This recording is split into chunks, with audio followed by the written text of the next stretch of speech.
The millions of Americans planning to travel this holiday weekend will likely think twice about the safety of their roads and bridges. This, of course, following that shocking scene of a bridge collapse in Washington state earlier this week that plunged drivers and their cars into the water. And as investigators look into the cause of the collapse, it's raising serious questions about the nation's infrastructure.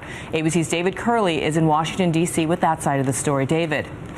Good morning, Bianna. About 1 in 10 of us, nearly 1 in 10 of us, will be on the road this holiday weekend. And there will be concerns about bridges like this one.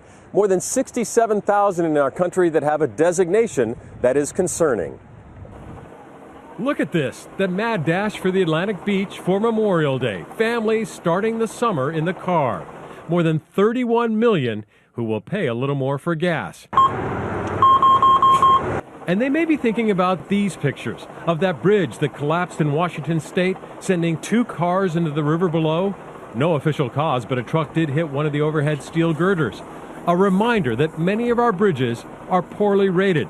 In fact, every day Americans make 200 million trips across what are called structurally deficient bridges. That's 1 out of every 9 bridges. Part of each of those bridges in poor condition.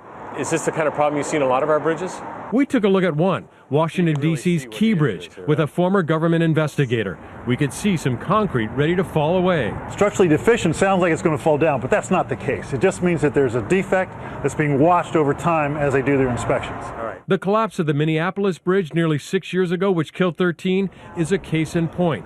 The I-35 bridge was structurally deficient, but that didn't cause the collapse. It was a design flaw that finally led to failure. If the underlying reinforcement steel can corrode, then you have a potential problem. Many of our bridges are old, some rusty.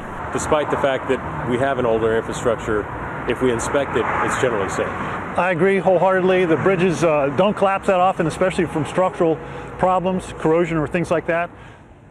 Despite that, America's civil engineers are asking that 60% more money be spent so that we can take bridges like this off that list of structurally deficient.